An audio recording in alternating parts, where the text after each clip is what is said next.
NANI? Wake up, honey. Another Lao banger just dropped. What's popular, YouTube? Another day, another demo. Today we are here to watch somebody that you don't even know. You don't know this guy. You've never heard of him before. His name, it rhymes with James. That's right, you guessed it. It's Fame. He's a rifler who has come on to do the impossible task of replacing the best entry fragger maybe in the history of the game. The guy who puts up stats that nobody else can in YEKINDAR, who creates more space than he takes, who has the best opening kill rating, temps rate, success rate.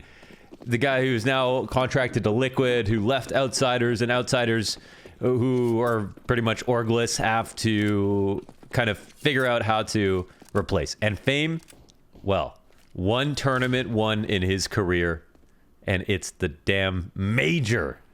He actually has a trophy with him right now, okay? And he talked about this in James' vlog. He's a extremely young player, one of the youngest players at the major, maybe the youngest player in playoffs, to watch this half versus Mousesports, because Mousesports were the team that Outsiders played the most coming into the major. They played him at Rotterdam. They played him twice at the major. They played him again in playoffs, or in the legend stage, I should say. And Inferno was one of the most frequent maps in the pool to come up versus them. Mousesports play Inferno better than most teams in the world. I mean, they're like ranked 7 in the world. They were putting up masterclass performances on this map. Their T-sides on Inferno, I think, are T-sides that every top team should be looking at to try to figure out how to improve on. They look like they dry run the night before, the day of, and have the cleanest executions, okay? So what does this mean for Fame coming into this? Well, the last two instances that he played Inferno versus Mousesports in this event and at Rotterdam, he didn't do well. He actually struggled to have a positive KD. He had a very low rating. But this game on the T side, he was the highest rated T side player for Outsiders. It was in the legend stage, the most important match thus far between the two. And so I saved this. I didn't watch this at all. And I want to know how it is that Fame overcame the fact that Mousesports had his number as one of the highest rated players on the team and made a good T-side happen. So it was really cool watching Outsiders play T-side Inferno in these games, because I could see that they actually had a lot of variety with the different tempos at which they took banana control, how they fought against Mousesports in some very difficult games. And even though Fame didn't always do well, Mousesports still managed to scrap together some decent halves. They won one of the games, lost one 16-14. Or maybe they lost both and one was very close. But either way, this is a win. And they just kind of go ahead and own from this point on, okay? So let's take a look. Quick take on the A site. In a lot of their previous matches, it was a lot of waiting around for banana control and then taking it late. So sometimes, I've talked about this before, but you don't always want to take control of both halves of the map just for the sake of doing it, okay? Let's go ahead and pause this position really quickly. So, for example, let's say the CT smoke bottom banana, and then they have a 3 CT setup, you know, waiting for an attack to come in, supporting nades, etc. And you know they're really resource heavy, smoke down here, threatening to push down. The T's are smoking in this part just to slow them down to see if they'll even approach it.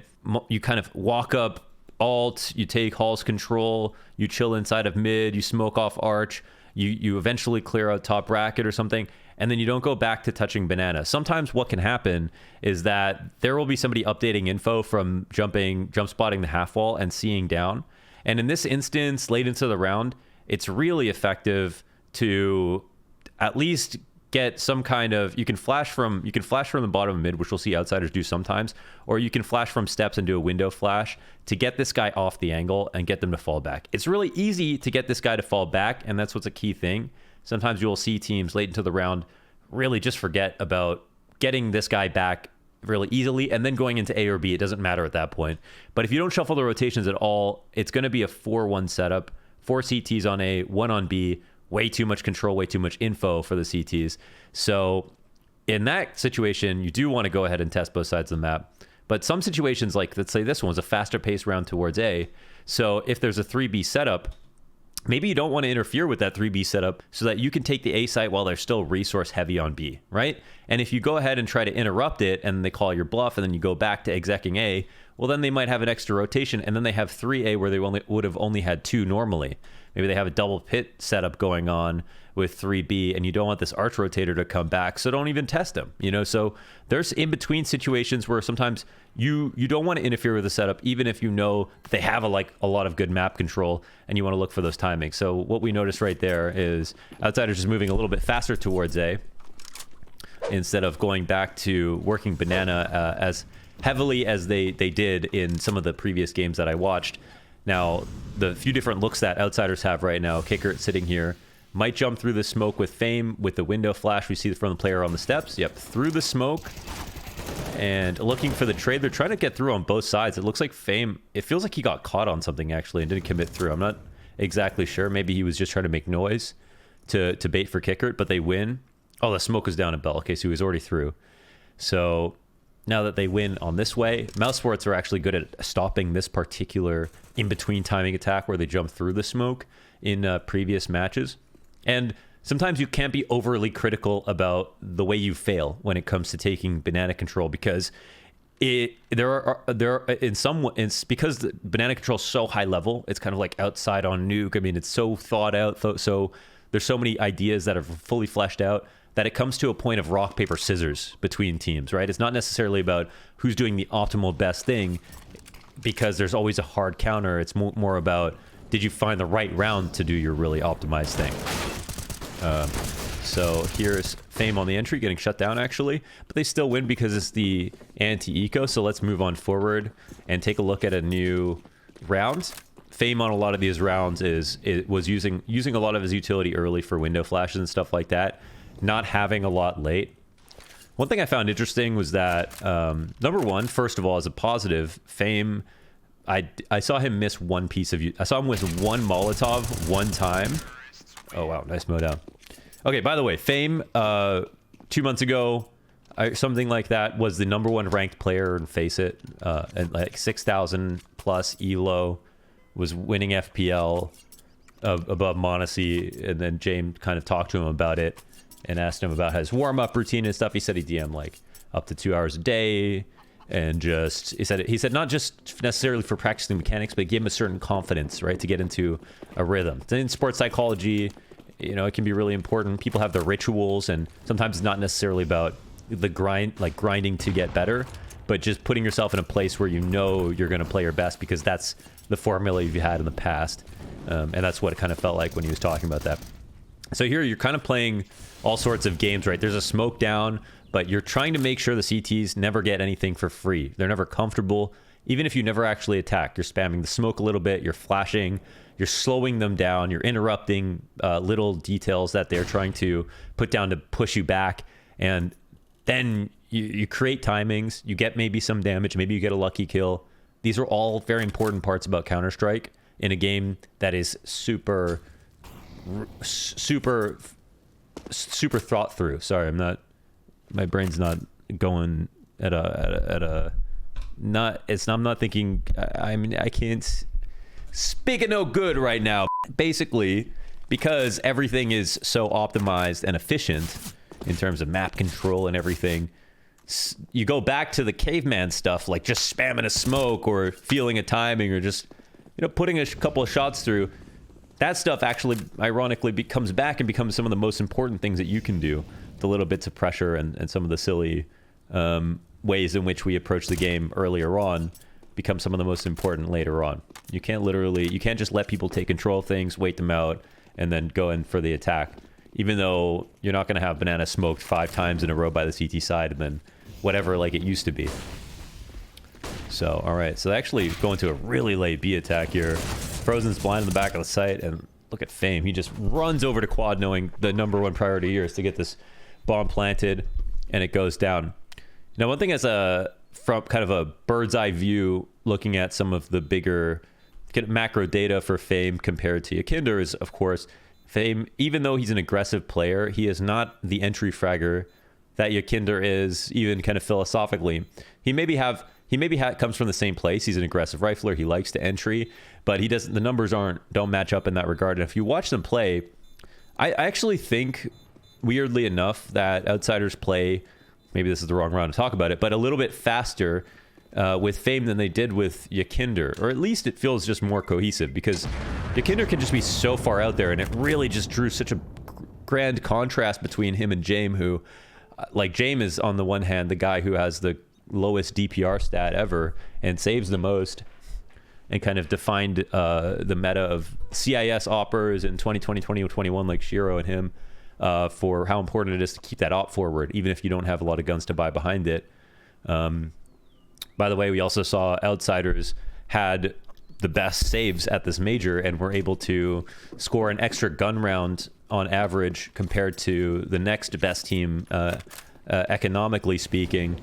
And that'll factor into, you know, reasons why you win close matches, right? So something to be learned absolutely from Outsiders and the way that they save and everything like that, and optimizing the economy. And we could chalk that up to James' big brain. So here, once again, minute 30, and it looks like actually Outsiders are hoping it's going to be some kind of 2A setup with a 3B start, and they don't go ahead and test Banana that heavily. They're going to look for one more on site, and there it is. They avoid the rotator. This is huge. This is what I was talking about with these previous games. They really, in the past, worked map control a lot more thoroughly, and you're watching it live with me in this game. They're clearly trying to avoid that whole thing and not feed into mouse sports by playing a very standard, thorough game, and instead striking while the iron is hot, if you will, and trying to pick the site that has the least amount of players without spending the whole round looking for a kill, because I think they didn't find much success trying to get that 5v4 in the default. That's a hard thing to do on Inferno from the T perspective sometimes. But yeah, also another thing is Fame did not... Hold on, we'll see what happens here. Okay, actually, this would be an interesting situation. So Banana gets one, and the T's immediately just start thinking about how do we go back to A. It looks like they're searching out some specific protocols over on B2, say, give them a clue as to whether or not they should go there. Trying to call out mouse ports every time they try to cheat someone over. And even though it can seem like a very CT-sided affair, taking map control these days on almost any map, it also comes down to how many CTs are in one place. You don't simply play 2-3 on every map and win rounds automatically. You do have to figure out when you want to overstack one side of the map or another. So, okay. Another quick one, actually. Another thing that Outsiders didn't do a lot was take arch control. They were really heavy on lane hits. They didn't really do the 3-1-1 splits on the A site, which are, I think, on paper, the most optimal way to hit the A site on Inferno, which mouse sports actually do a lot and do very well. So that's kind of cool because, in my opinion, trying to attack lane on Inferno is one of the hardest, most difficult things for an entry pack to do. The amount of really amazing crossfires that you have between pit and site, between balcony and site, between tucking in graveyard and sitting, you know, there's just way too many places where CTs can stand without any teammates alive, and also with teammates alive that, unless you have a significant resource advantage, it's really hard to create unfair fights for you as a T coming in. So that's why we see our traps happen a lot more often, where you can compromise a number of key positions, hold this pit guy's attention so he can't peek lane. They one molly in pit, and then suddenly none of pit is even useful versus an arch split.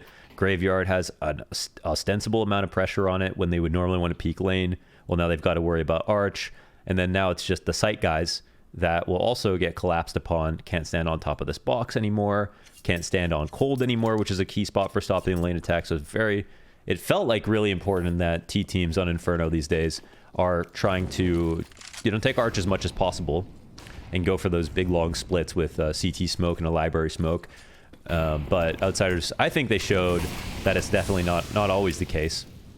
But I think that comes down to whether or not you've got the players and the type of team that would enjoy doing something like that. I don't think everybody should just start now suddenly going for lane hits only, because they're brutal. They're really brutal. But okay, now a slower round. So this is stylistically, I think, going to be cool to contrast to what we saw before. And I think it's a bit of a feel-out round because Outsiders had a lot of success going fast early, and you don't normally see a lot of fast rounds coming out of Outsiders in a T-half. So now it's time to let your opponents make some mistakes themselves, right? You're in the winning position. They know that they're fighting against 14. So there's a lot of pressure on them to maybe make a mistake, maybe make an aggressive move early. It's the perfect feel-out round. I love this call from James, even though I don't actually know who wins it. And it looks like they go ahead and win top banana. And CT is clear, or the choke point is clearly smoked. Wow, Fame takes a risk. No op here to stop them. This is actually, wow, this is an incredible risk. As soon as they're transitioning back, they have clued into something. I can't believe they took bracket control without any nades whatsoever, walked into potential ops in this position, but they called out Mouse Sports once again, and this time it was Mouse Sports trying to trick them by not putting pressure on Banana, or too much pressure on Banana, trying to trick them into going B. And what did we see right there to tie back? I feel like a genius right now. We saw no pressure on the top of brackets first, which would call back rotations from a 3B setup. So Outsiders decided not to, on the risk, on the gamble, on the read, that it was a 3B setup that was really a trap where they were waiting in the site instead of pushing down. And then they just walked up and hit the site. You know, that's huge. And they caught two players in transit, trying to get to their good spots, trying to figure out why it is that now Banana is very quiet. I'm surprised with how much map control they were able to get away with right there. Not just on mid, but also on B. And it looks like players will die in the exit, and this has already been just a very clean half from the Outsiders. So we'll see. Now, this is one of the early window flashes I was talking about. Fame did not use them very much in this game. Oh my god. Oh wait, I realized I casted this. Oh! And just like that, he knows! I forgot. There's so many games that we casted that I can't remember which ones it was. Now I remember that shot from James was nasty. There was another Fame match. It might have been in this series, actually. It was a Mirage game where I was so impressed with his rifling, I wanted to look at him. And we haven't really spent that much time talking about Fame as an individual in this game, but, you know, it's all the regular stuff. He has really, really good pre-aims, which I think is the thing that stands out to me the most these days.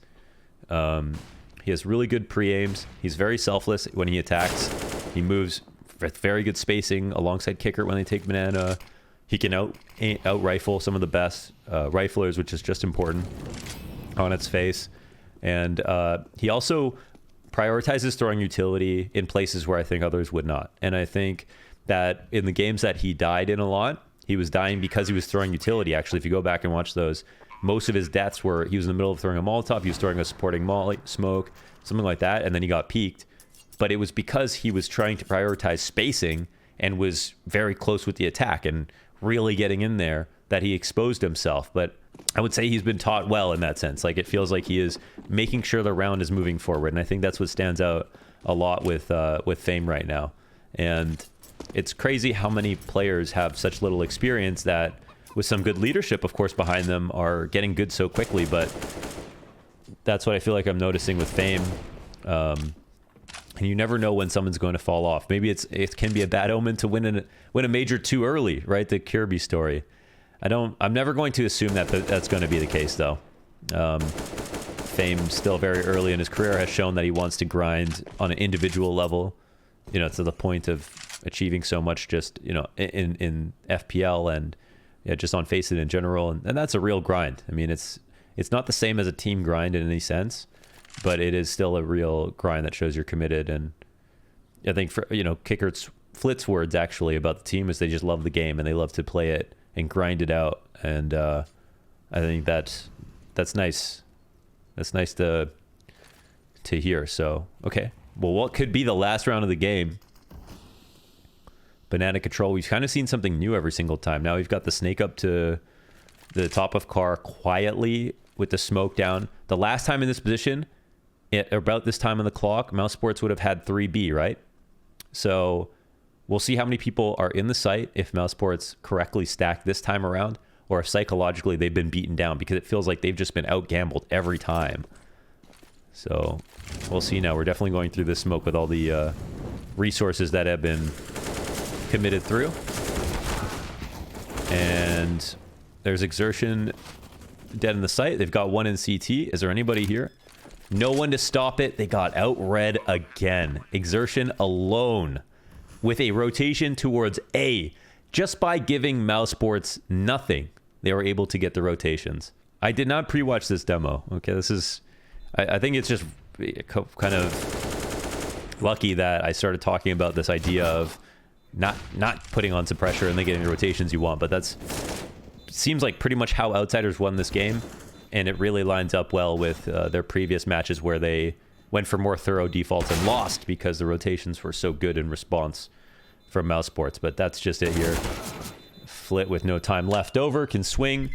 The game is over. The round is won, and Outsiders won the major. Well, they didn't do it off this game, but they took out a very important opponent here in Mousesports. Pretty impressive stuff. Such a solid performance overall. I want to say a master. As actually, it was the calling that really stole the show on this one. But some great entries and just some great ideas coming through. And Fame, I feel like I want to watch more games from him because there was actually a lot that stood out.